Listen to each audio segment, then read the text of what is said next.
Ray Bunny and welcome back. Today is my 3 years of being a Gyaru. I have been a part of this amazing community for 3 whole years today, the day you are watching this, guys. And I'm here to do a little sit down, get ready with me, and tell you guys what it's like to be a Gyaru. I'm back in my home bedroom. I'm sure you guys missed it here. I hung up some cute little prints because I thought it would be really cute and fitting for my galversary. I haven't made a makeup video on here in forever, so I thought this would be the most perfect time.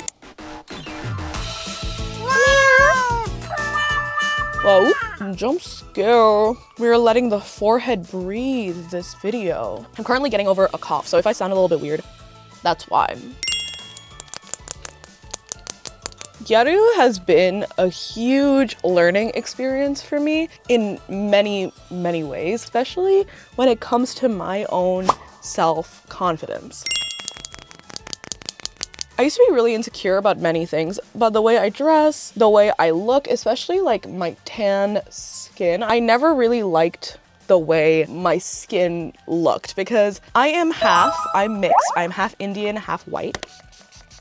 My sibling MJ, they're a lot paler, and I always was really jealous of that for some reason. And especially when I started getting into K-pop, I was super insecure about my skin tone and my tan. And it's also just like colorism ideals that have been embedded in my head since forever. Being a K-pop stan did not make that very much better because of the Korean beauty ideals, especially since I got into K-pop super young. It affected the way that I viewed myself a lot negatively. It made me feel like my body wasn't good enough, made me feel that like my skin, I was too brown, too tan. When I was in junior year, which was 2022, I discovered what Gyaru was. It didn't click immediately, but I definitely felt an immediate resonation. I immediately resonated with it. Oh my god, I forgot to put contacts on, guys. Oh, damn it! I'm the dumbest boy in school. I'm gonna wear these big black contacts. I got these from Unico Eye, and if you want a little discount, my code is Ray20 or 20 Ray or something like that. I always feel like that meme. I started getting a lot of gal TikToks, especially Haruka, I think that's her name. And I started realizing that it was like a subculture. Like I remember seeing pictures on Pinterest of gals and I knew what it was for a while, but I never knew what it was. And it was almost immediately. Like I even remember the very exact day where I like discovered Gyaru's style and like what they dress like. And it was so funny because I remember being really lost on my style because I was very much so like an emo. Definitely during quarantine and early high school, I definitely had a little bit of like a colorful flair to me. I still felt that I dressed very emo, and a lot of my friends were also very emo.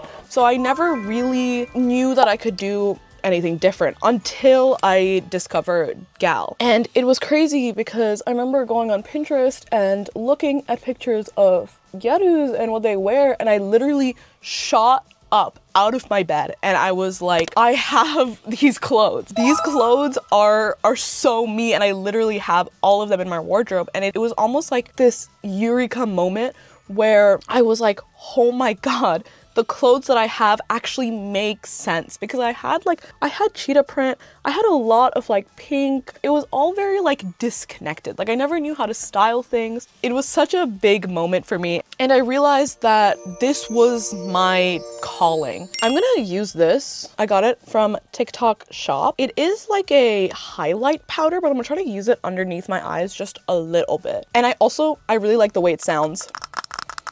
It was really funny because like immediately after this first realization, I pretty much dyed my hair.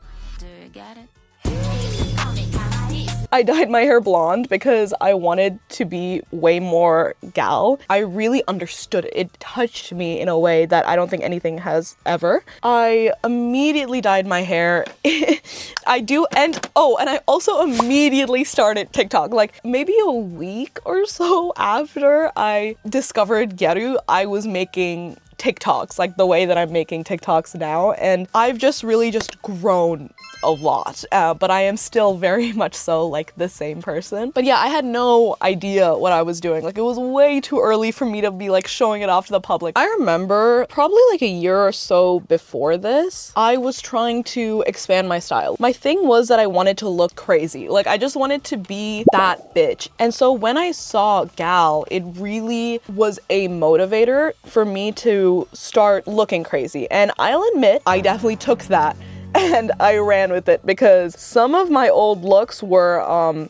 very questionable. You know what? I'll give myself kudos for trying a little bit of personal detail during this era. I decided to stop hanging out with all the people I knew in high school just because I realized that they weren't the people for me. Like, the friends that I had weren't the people that I wanted to be friends with. I was pretty much isolated for like the whole year. I really had like no friends at all. This gave me the opportunity to just experiment with my style without the judgment of other people. And of course, I have always been a posting girl. I have always wanted to be a content creator. So I was posting all of this on Instagram and TikTok for everyone to see. Honestly, literally everybody. And I would go to school dressed up crazy. Like, it was a good era for me, honestly. I discovered a lot about myself, especially Gal opened the door. And I was also getting into boys love at this time. It opened the door for me to be more accepting of my sexuality. Since Gal is so women based and woman loving based, it helped me heal a lot of trauma that I had just being a woman and also liking women. After my crazy experimental era, I started moving away from Gal and especially labeling myself as Gal, because I realized that it was a lot more serious than I think I was taking it. That scared me. This was like when I got into college. This was the first time that I moved to New York. It really empowered me to just keep experimenting, keep dressing up however I wanted to, do whatever I wanted. I felt a sense of freedom that I've never felt in my life. I definitely would have this pattern with Gyaru for a while where I would give up on labeling myself as Gyaru and start again, you know, and then give up and then start again. It made me really lock into my core, even though that I wasn't like fully labeling myself as Gal. I definitely still identified with Gyaru like completely. Like, my inspo was always Gyaru. It was definitely one of my biggest influences when it came to like my fashion and my style. And then we hit 2024. So 2024 was the beginning of many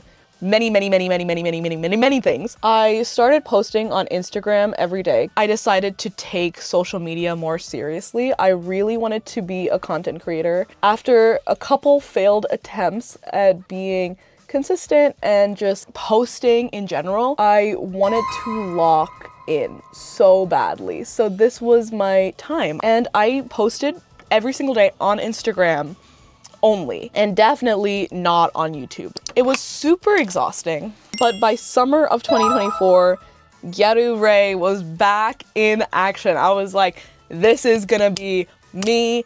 This is who I am. Why am I like hiding from it, you know? Also, my camera is dying.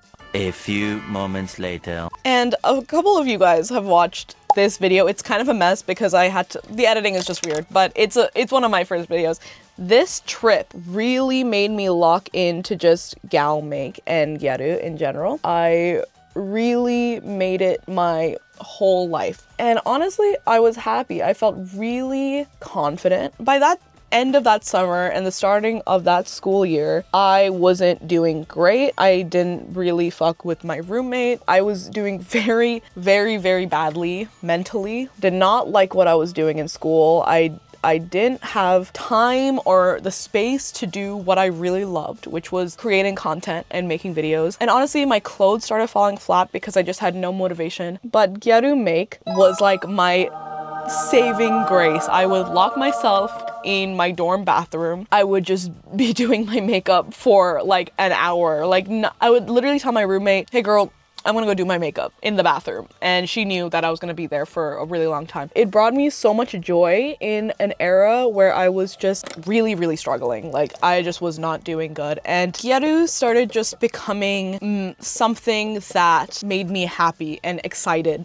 for life. This era, I also got hacked on my Instagram, so it really stopped my growing process. So it was like really like the worst thing that could possibly happen. It was such a bad era. Like, I was so unhappy. Alas, I ended up taking a gap semester and actually leaving that school. I made a really good choice because I stayed here and I decided to start locking into YouTube. And now we're here. So yeah, this is when I made my WTF is Gyaru video. It started off as like a passion project. I really like just wanted to learn about gal. I wanted to inform people about gal because obviously, like, I did know a lot about it, but I didn't know everything there is to know. And that was my goal for that video, was to figure out everything there is to know about gal. And I'm still learning new things about Gyaru. Like, I think I really started locking in and realizing how amazing of a culture this was. The community aspect of Gyaru, like, I really started understanding it after I made that video and just did so much research and put so much time into it. That video ended up doing really good. And I wasn't like completely surprised because I did put a lot of work into it. So I did want it to do really well, but I was still surprised because like before then I was only getting like less than 1,000 views on all my videos. But yeah, 2025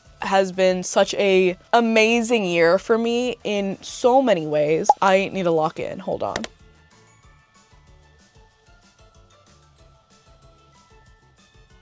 Summer of 2025, which was a couple months ago, damn. I moved into my new apartment and I went to Japan for the first time. I'm telling you, that literally took my gal from point A to point D. It opened my eyes to so many new things.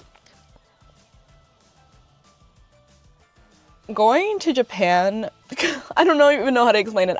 It was life-changing, and I realized that Gyaru was like an actual real thing. I went to Shibuya 109 and I went to Spins. I went to do Purikura, and I just like realized that these things that I've been seeing on Pinterest, they were real. Like, this was a real community, a real thing. Like, it wasn't just something that I'm into and no one else understands. Like, it was a subculture. And of course, as I knew that, experiencing it was crazy. And for the longest time, I have been saying that I want to make J fashion friends. I want to be a part of the actual community, and I just never did it, and I didn't know how. I had a little bit of a bad experience with a time that I tried to join a gal circle. Me being a baby gal, I just didn't know how to go about it. And I also have never seen J fashion events happening in the DMV area, so I decided to make my own. Like, literally, I was literally talking to Barry and MJ, and I was like, guys, I'm gonna start doing meets. I'm gonna do it. And lo and behold, so many people wanted to come, and it was so surprising. I was literally like, as long as I have 5 people, that's okay, I'll be happy. Like, it ended up being like 20 people who came, and I met so many friends, and I was like, this is crazy. At this point, I started really locking into kind of my own style of Gyaru. Like, instead of copying gals that I've seen online and trying to fit into like a sub-style, the more and more I experience the actual Gyaru community. Gals are the sweetest people that I've ever met. Not just gals, everyone in the J fashion community. Honestly, like, it's just been such a wonderful journey. It's made me find so many amazing people and has made me so comfortable in spaces with people. Growing up, I've never really had people who liked me, never really had any friends. I've made so many friends because of this community, from trying it all alone in my bedroom to going to meets, going to markets, talking to all of you guys. It's just like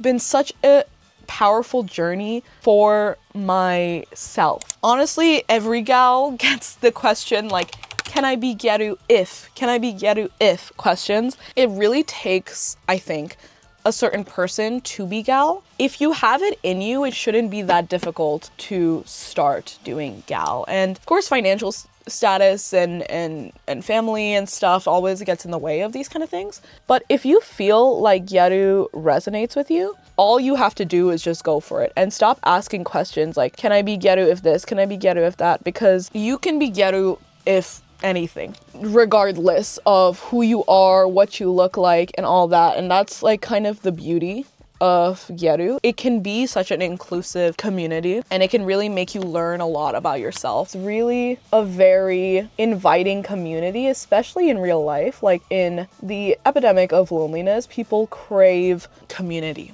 And the J fashion community is very welcoming of new people. It's just very, very cute. Like I remember specifically when I was in Harajuku, like I was in my Sujimori pigtails, which also another amazing experience to get my hair done. I was walking in Harajuku and a couple people were like, kawaii, kawaii.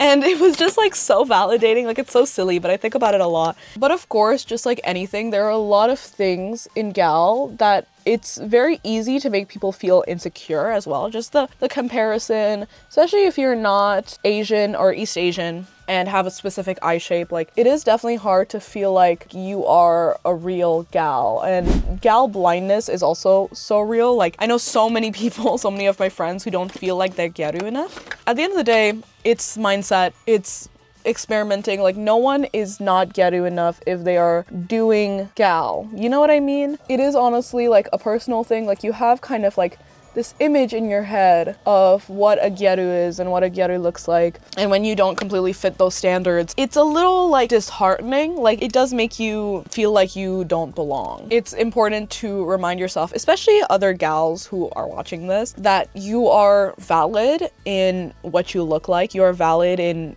the way you dress, even if it's not a egg magazine, like picture perfect ideal of a gal.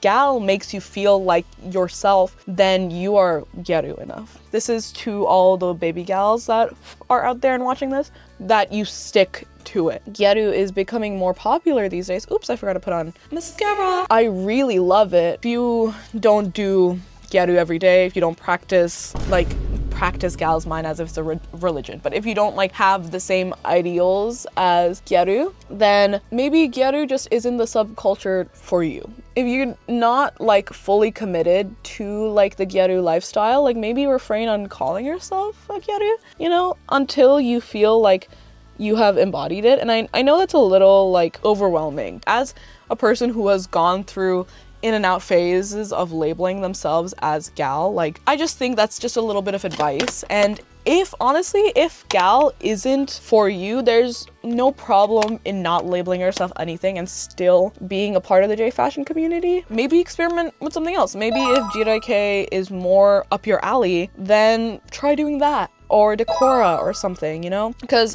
comparatively to like a lot of different Japanese subcultures, like gyaru is very much so, it's very specific. You kind of have to look a certain way, you kind of have to dress a certain way as much as you can, and some people just don't like that, and that's okay, you know, and that's fine. Oh no! This is the worst part. Out of everything, this is the worst part about gal. That makeup is a very big part of gyaru, and that's undeniably so. So if you cannot do makeup, or you don't like to do makeup, maybe it's not for you, or maybe take your time learning how to do it and learning to do makeup that you like, that looks good on you. So it's just these kind of things where you have to really like think about yourself and think about what you like and what you don't like. It's okay to not be gyaru. It's okay to just enjoy it from afar and not you yourself be a gal. That's also completely okay, you know?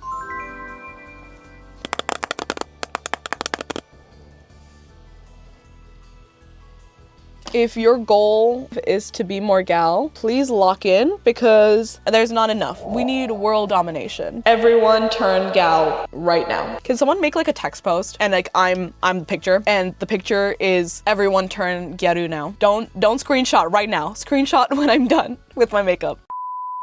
My gal journey is so heavily tied in with my content journey. I do make a lot of gal content. Like that is pretty, like, y'all know why you're here. I think about baby Ray and baby gal Ray. I am so grateful for all of you guys who are here watching me, watching this. Like I get so many very, very sweet, thoughtful messages. The love is so overwhelming, but I am so grateful for all of you. I could not be making these videos as much as I do. I couldn't be making this my job without you guys. So it's very sweet, and I've been getting so much sweet fan art. You guys are so sweet, caring, and just wonderful people. So I just want to say thank you guys, because you guys are so sweet. I've been feeling the love lately. I've been feeling the love, and I love you guys.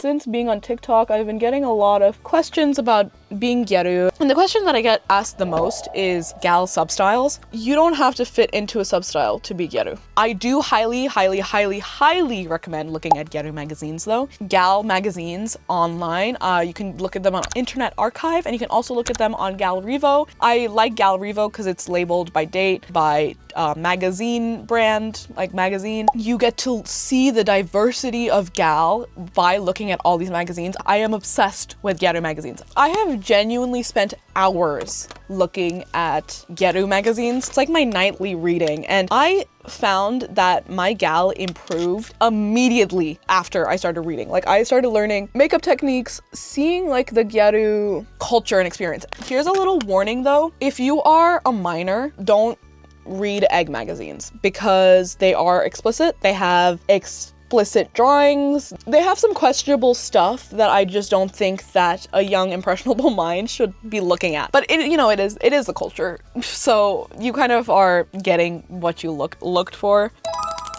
This is the MAC lipstick in Flesh Pot. MAC lipsticks smell like Play-Doh a little bit, but I really like this one. It's so creamy and gorgeous. Where is my setting spray? Oh. I wish my hair did have a little bit of a prettier curl in it right now, but it is a little volumeless, isn't it? Maybe I'll do 2 twin tails. That could be cute. This clip is huge. Should I put the cheetah print ears back on? I'll give you guys some edit material right now for you.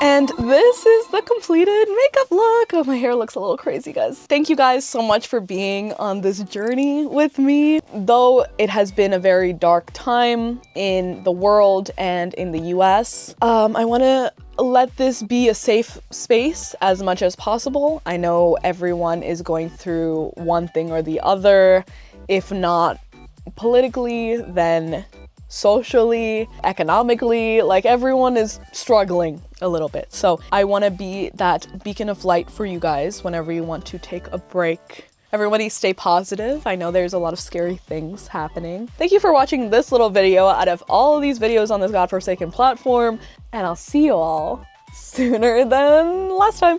Bye! Also, that doesn't, I don't know if that makes sense because I post every 2 weeks. Anyway, bye!